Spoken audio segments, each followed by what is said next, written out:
Swayam Prabha. Digital India. Educated India.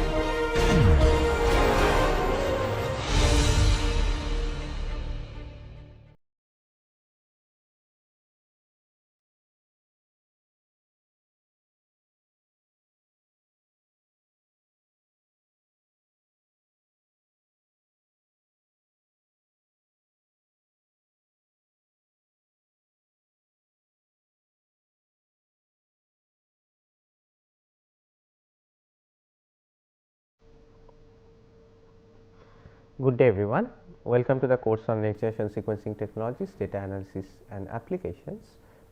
In the last class we have talked about next generation sequencing, and from this class we will now introduce the technologies themselves and we will discuss how these technologies actually have accelerated the pace of genome sequencing and how they have provided this high throughput sequencing. Okay. So, in this class we will talk about one of the first next generation sequencing technologies, which is the 454 sequencing. So, let us start. In this class we will talk about something called reads, what these reads are. We will talk about DNA library preparation, how you actually prepare DNA library for next generation sequencing. We will talk about adapters, and then we will talk about Roche 454 sequencing method. These are the keywords that will come across: biosequencing, emulsion PCR, homopolymeric stretches. So, there are several next generation sequencing technologies that are available, and these are some of them. The first one is Roche 454 sequencing, then we have Illumina sequencing by synthesis technology, we have single molecule real time sequencing from Pacific Biosciences, we have ion torrent sequencing, and finally, we have Oxford nanopore sequencing. This Roche 454 sequencing, this is currently not available. So, if you wanted to do high throughput sequencing, you cannot use this 454 platform, you will have to use this other 4, any of these other 4 which are available today. Now, despite that we will discuss the Roche 454 sequencing, because this was the first method of next generation sequencing, and you will also find a lot of data in databases from this technology, right. So, it is good to understand how this data was generated before you can actually analyze those data sets, right. So, before we go into the technologies themselves, right. So, let us talk about what the reads are. So, these are actually output sequences that you get from sequencing platforms. Okay. So, instead of saying fragments or etc., we will use this term reads throughout this course, and they can be of different lengths depending on the sequencing platform. Again, as we discuss sequencing platforms, we will talk about read lengths etc., and here are some examples, and you can have different sequences of these reads. And these collections of reads, they are actually coming from DNA library, right. So, you have this genomic DNA from which you prepare this DNA library, and that actually gives rise to these reads. Okay. So, how do you prepare this DNA library, right. So, here is a schematic of this process, full process. So, like Sanger, we start with the genomic DNA, we generate these fragments, okay, because we cannot sequence the full genomic DNA in one go, because our genome is quite big. Now, after you have fragmented this DNA, what you do is something called adapter ligation. Okay. These adapters are shown in 2 different colors here, and also by these letters A and B. You can see these letters A and B, right. These are usually 2 different adapters that are added to 2 different ends, and there is a specific reason which we will probably realize when we talk about the methods of the sequencing. Okay. Now, in this case, right, so we have added these adapters now to these fragments, and then you have something called amplification, right. So, where you amplify some of these fragments, and this is required for some platforms, whereas in other platforms you do not require amplification. And once you have done amplification, you do sequencing using these different sequencing platforms. Again, the sequencing method will be different, right. So, up to adapter ligation, this is kind of common across all platforms, but this amplification and sequencing step, this is platform specific. So, some platforms may not require even amplification. Okay.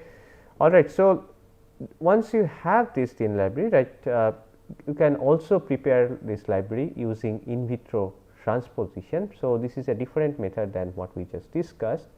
Okay. So, I will just elaborate this very briefly. So, you have genomic DNA, instead of fragmenting this, what you do is something called in vitro transposition. So, you have heard about these enzymes transposase, right. So, these actually carry some DNA fragment and insert them to the genomic DNA at random places. Okay. So, once you have isolated genomic DNA, you do transposition in vitro in the test tube, right, and these sequences that are inserted, these contain adapted sequences, right. So, imagine you have this transposase enzyme, right, like this. So, this is your transposase, right, and it carries some DNA fragment, and this is actually your adapted sequence. So, what it does, it kind of goes and inserts these adapted sequences at random places. Okay. So, once you have these adapted sequences inserted in random places, you can amplify these fragments and you can go for NGS, right. So, you can have this library preparation step, which again could be specific to the platform. Okay. So, you can use these two methods, right. You can also do this transposase method. In some cases, this probably might be the only solution that you have. So, what is the function of these adapted sequences that we just talked about, right. So, you have seen this, right. So, why do you add these adapted sequences? So, these adapted sequences actually contain primer binding sites, right. So, you have seen in many cases we need to do amplification of the DNA fragments, right. Now, how do you amplify these DNA fragments, because we do not know any sequence of these fragments, right. For amplification, you need a primer binding site, you need polymerase, right, which will start extension from this primer sequence, right. So, to generate this primer binding site, we actually add these adapted sequences, right. So, they contain some sequences for which can be used as primer binding sites. Okay. In addition, these adapters can contain something called index sequences, right. So, these are again some base pairs which enable mixing of multiple samples, right. So, you have some sequence, right, which could be unique, right, and you can use these unique index sequences for different samples. Okay. Because you can generate huge amount of data with these next generation sequencing technologies, you can sequence, let us say 96 samples in one go. Now, how do you mix them and separate out this data, right. So, to do that, you use these index sequences, and you can have one unique index sequence per sample. Okay. So, if you are mixing 96 samples, each of them will have a unique index sequence, and this process is known as sample multiplexing, okay, where we can mix multiple samples with these index sequences, and once the sequencing is done, we can then look at these index sequences and separate out the samples, right. So, this actually is known as demultiplexing. So, there are two terms, sample multiplexing and sample demultiplexing. Okay, so, let us now talk about the 454 sequencing method itself. So, this was the first NGS method that was developed. It was developed by a company called 454 Life Sciences in 2006, around that time, and in 2007 it was acquired by the company Roche, and it actually was closed down. This sequencing 454 sequencing was closed down in 2013. So, we will talk about why this was closed down so quickly, right, within 6 years this was closed. Okay, so, how does this method work, right? How do you get actually the sequence data? So, 454 sequencing relies on something called pyrosequencing. So, you may or may not have heard about this pyrosequencing. We will talk about what this method is in much more detail. So, pyrosequencing, so 454 sequencing actually took this pyrosequencing method and massively parallelized this sequencing process, okay, and again we will see how this actually happened. Okay. So, in pyrosequencing, given a fragment, you have to synthesize the complementary strand. For like single sequencing, you have to have polymerase, DNTPs, etc., and in this you have to amplify the complementary strand. Okay. And these bases are called, right, when these bases are called from these light signals that are appearing during the synthesis process. So, again in a moment you will see this, how this happens, right, and that is why the term pyro comes from. Okay. So, one of the first things we do is adapter ligation. We have mentioned, right, we have this DNA fragment, right, and we can have these adapters A and B, right, at these two ends of these fragments. Okay. Okay, so for DNA we have these adapters ligated, and once we have these adapters, what we do in 454 sequencing is something called on bead amplification. Okay. So, these are small beads on which we already have some DNA sequences, okay, like probes, okay, and these are complementary to these adapted sequences. Okay. So, what will happen is that some of these DNA molecules will come, right, and bind. So, one adapter will be complementary, right. So, they will form this double stranded part. Okay. Now, once this is done, what you can do is you can then synthesize, right. So, you can have this extension, right, from here through DNA polymers, right. So, you can synthesize the complementary strand here, okay, and you can have this on bead amplification. Okay. So, what is this idea behind on bead amplification? It is that you are generating multiple copies of the same molecule. Okay. So, you are generating these copies in the bead from just one or two molecules. Okay. Now, this on bead amplification that leads to generation of many DNA molecules per bead, and which will be used for sequencing. Now, this on bead amplification happens in emulsion, oil emulsion, right. So, each of these beads is separated out from one another, right. So, you have one DNA molecule, right, and one bead, and there is amplification of that molecule within that bead, right. So, only that type of molecule will be amplified within the emulsion. Okay. So, you can now generate these different fragments with as many beads as you want, right. You can have billions of beads, and each of them will contain a unique fragment, right. So, how do we ensure there is this clonal amplification? As I mentioned, right, we start with one molecule, right, and we amplify that molecule on the bead. Okay.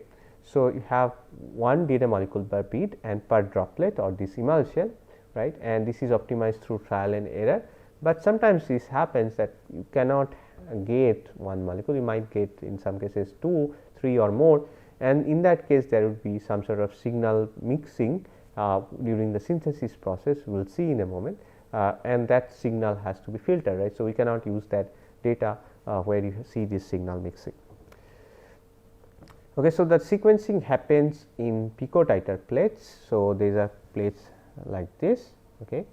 So, here you have these wells, okay, and there are 100,000 wells, right. So, more, and each well is designed in such a way that you have one bead per well, okay, and this bead contain all these DNA molecules, right, which are clonal copies.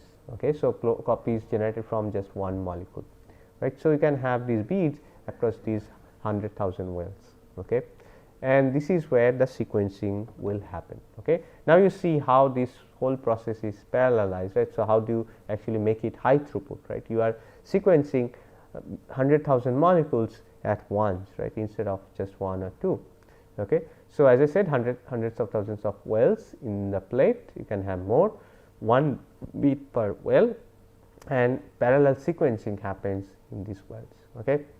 So, what actually happens, what are the reactions that happen inside these wells? Okay. So, you have this bead with this molecule, okay, and as this is after the emulsion PCR, right. So, you have generated multiple copies of the same molecule, and we have these adapters here also, right. So, you can design primers that will bind here during the sequencing process and synthesize the complementary strand. Okay. So, for that we need DNA polymerase and DNTPs. So, what kind of DNTPs? These are normal DNTPs, there is no modification, just they will come and bind based on the complementary base here, right. So, which base is present in this other strand, based on that they will be incorporated in this growing strand here. Okay. So, this process, so there is a release of pyrophosphate after addition of each DNTP, right. So, any DNTP, DATP, DTTP or DCTP or GGTP. So, any type of DNTP will release a pyrophosphate if there is an addition or incorporation of that base in the synthesizing strand, in the growing strand. Okay. So, this pyrophosphate in presence of APS, right, and the enzyme ATP sulfurylase leads to formation of ATP. Okay. So, again this APS and ATP sulfurylase, these are present in these wells. Okay. They are supplied with the media or the reagent there. Okay. In addition, you have luciferase enzyme in there in these wells, and in presence of ATP and luciferin, this generates oxyluciferin and light. Okay. So, you can imagine this reaction now, this you can visualize this. So, you have addition of one base in the growing strand, right, the complementary strand that is being synthesized by DNA polymerase. There is an addition of A, immediately there is some sort of chain reaction, right. There is a pyrophosphate release that leads to formation of ATP, that is converted to oxyluciferin and light by the luciferase enzyme. This is a very fast process, but there is a light signal which could be detected by an optical detector. Okay. Now, this is the principle, right, and the detection happens by the light signal that is emitted because of these all these reactions that are happening inside these wells. Okay. And you have a detector that detects this light. Okay. So, step by step let us look at this. So, one of the questions that you might have is, how do you actually identify which DNTP is being added, whether it is A, G, T or C, right? How do you identify that, or how does the detector actually identify that? Okay. So, what we do is we actually add these DNTPs one by one. Okay. We do not add all 4 together, we start with one, then wash away that one, then we add the next one, wash away that one, then add the next one, so on. Okay. So, this happens one after another. Okay. So, in each cycle we provide only one type of DNTP, right. So, these are called cycles. So, you have we are adding one type of DNTP, let us say we provide A, we see if there is any signal, and then we wash away all these A's, and then we add G, let us say we again wait for signal, right, if there is any signal or not, and then wash away G, then we continue this process with C, T, etc., and then we start again with G, right. So, this is a continuous process that happens for many cycles. Okay. So, let us imagine, let us look at this, right, how this will look like. So, how the base call actually happens. Okay. So, this is your cycle number, right. So, we have cycle 1, 2, 3, 4, etc., and this is your signal intensity. Okay. Y axis is signal, and we are following this cycle, let us say T, G, A, C, right. So, we first provide T and we see whether there is any signal. Yes, there is some signal. So, the base is T, right, we have identified the first base. Next we give G, right, we wash away T, we give G. Is there any signal? No, there is no signal. Okay. So, there is no G base here after T. Next base, next is A, is there any signal? You see, yeah, there is quite a bit of signal, and this signal probably comes from 2 A's. Okay. So, you can now imagine if you have addition of one base, you get one unit of light. Okay. Let us say if you have addition of 2 bases simultaneously one after another, right, you have 2 complementary bases and that will give you, let us say, 2 bases added. So, what will happen? You will get 2 pyrophosphate, you will get everything happening in double, right. So, this should give you twice the signal intensity, right. So, twice the intensity of light that you will get if you had just one base. Okay. So, that is what we see, right. You can now calibrate the detector saying, okay, if you see this much signal, this means you have addition of 2. If you see even higher signal, there is addition of 3 bases and so on. Okay. So, let us continue the cycle, right. Next one, let us say we see a signal here, okay, and we say, okay, there is C.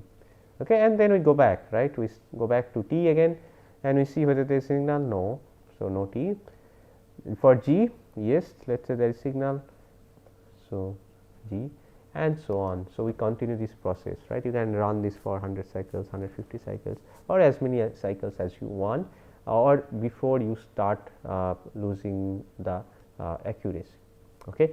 So, this is the principle how this sequencing method works. Okay. So, you now understand, right, there is this chain reaction that happens because of release of pyrophosphate during addition of base, that actually translates into light, for which we can then measure this light intensity or the signal intensity, and through which we can determine the base that is being added. Okay. Now, here are the sequences that actually were present that were available when 454 sequencing was done.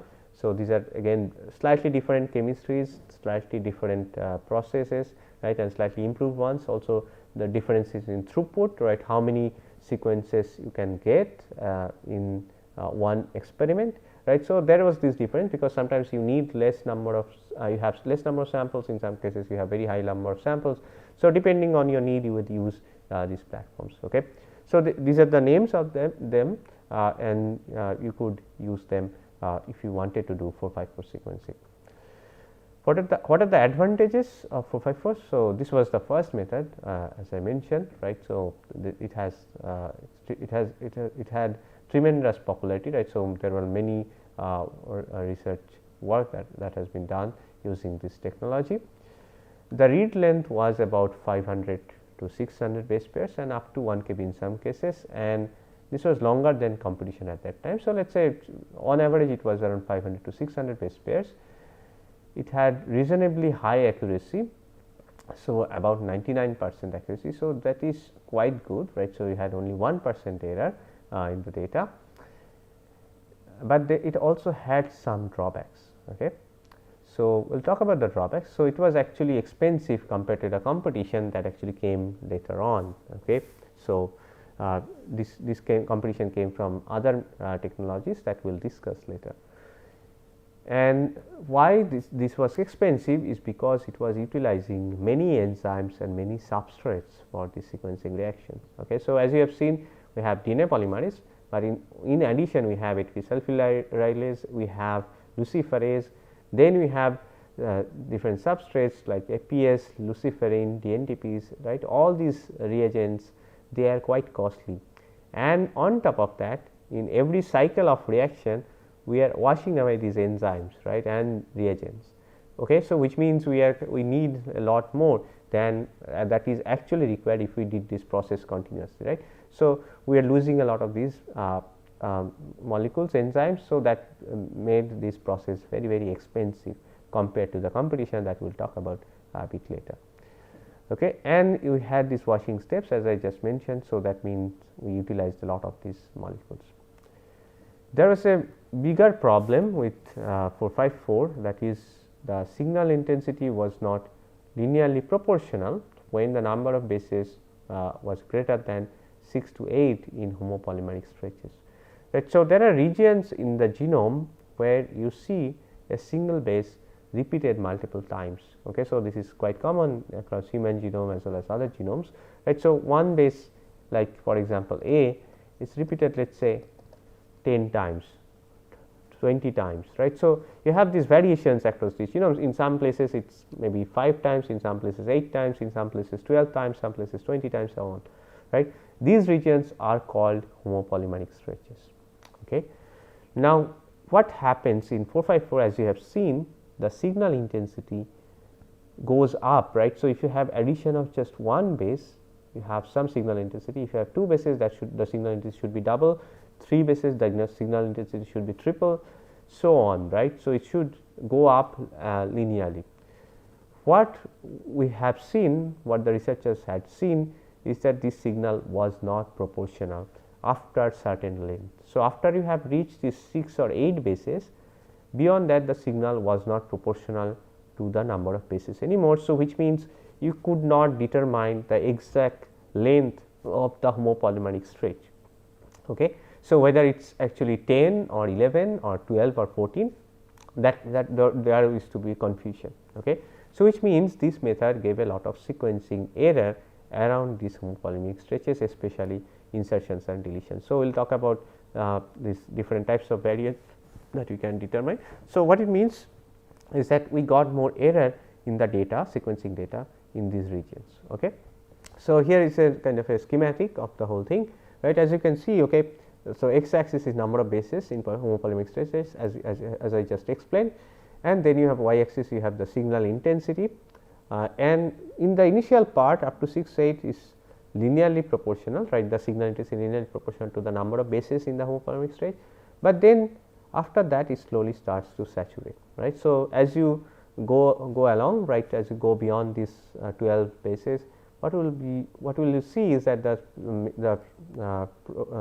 this sequencer will not be able to resolve this number of bases very accurately, right. So, whether it is 14, 15 or actually 18, right, these will not be resolved. So, you will start seeing a lot more sequencing error in these regions. Okay, so, these are the references that we have utilized. To summarize, so 454 sequencing massively scaled up the pyrosequencing reaction, we have, as we have just discussed, right.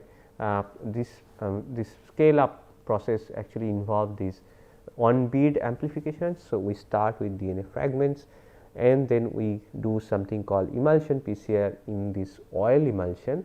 So, what you have is something like micro reactors, okay, and each micro reactor contains one bead and one DNA molecule coming from the genomic DNA, and this genomic DNA is then amplified because there are certain complementary sequences to the adapters already present on these beads. So, this leads to amplification, massive amplification, which we call emulsion PCR within these emulsions. Okay. So, at the end what we get is something like a bead with multiple copies of the same DNA fragment. Okay. And we have millions of such beads that we have prepared in parallel from the genome, from a genome fragment. Okay. Now, once we have these beads, what we do is we put them in picotiter plates, right. So, there are multiple wells in 100,000, you can have more, and then each well will hold one bead. Okay. So, once this bead goes in, this will actually lead to the sequencing reaction. Okay. Now, of course, in this process there will be some wells where you do not have any bead and some wells maybe you end up with 2 beads or more. Again, this can be optimized through trial and error process. Once we have the beads in the wells, we can now start the sequencing reaction. Okay. And the sequencing reaction, as we have just discussed, depends on pyrosequencing principle. Okay. So, pyrosequencing has been used before for DNA sequencing, but it was never scaled up at such a level. Okay. So, what happens in pyrosequencing is that you have sequencing by synthesis, which means you are synthesizing the complementary strand of the DNA molecule that is present on the bead, and using DNA polymerase, DNTPs, etc., you start synthesizing the complementary strand. Now, once there is an addition of a base, right, whether it is A, T, G or C, there is a release of pyrophosphate, which then through a series of reactions is converted to a light signal. Okay. So, it does not depend on the base itself, you end up with a light signal whichever the base is, and this light signal can be detected, and this indicates there is an addition of a base to the complementary strand that is growing, and this light signal then acts as the detection, right, across these wells. Okay. So, if you can visualize in your mind, across the picotiter plate the detector is seeing these signals of light, right, as the sequencing reaction is going on, is seeing these signals of light across these 100,000 wells in the picotiter plate. Okay. And from that it is doing the base calls. Okay. And we have talked about how these base calls actually are dependent on the number of base additions. This should scale linearly, the signal should scale linearly with the number of bases that are added. Okay. This method is highly accurate, as has been observed, it is about 99% with comparable read length to Sanger sequencing. So, Sanger sequencing gave about 900 base pair to 1 kb read length, this method gave us about 500 to 600 base pair at most. And then what we have seen is that, of course, this is not perfect, there are some drawbacks. So, one of the drawbacks is it's very expensive because it is utilizing so many enzymes and so many reagents, and it could not actually compete with the newer technologies that were much more affordable compared to this 454. So, this is the reason why 454 was closed down in 2013. It could not compete with the other methods. But we have also seen that these sequencing errors are biased. So, we have seen that there are homopolymeric stretches where this method does not perform that well and you get higher error rate. And we have just mentioned this is more expensive compared to competition, and that is why this method was stopped, but nevertheless it had a huge impact. It actually allowed researchers to do a lot of fantastic work, and even today we will see a lot of data in databases around. And in case you analyze this data, you need to keep these drawbacks in mind, especially for example, if you are doing this looking at homopolymeric stretches, you need to be very careful with the analysis. That is it for this class. Thank you.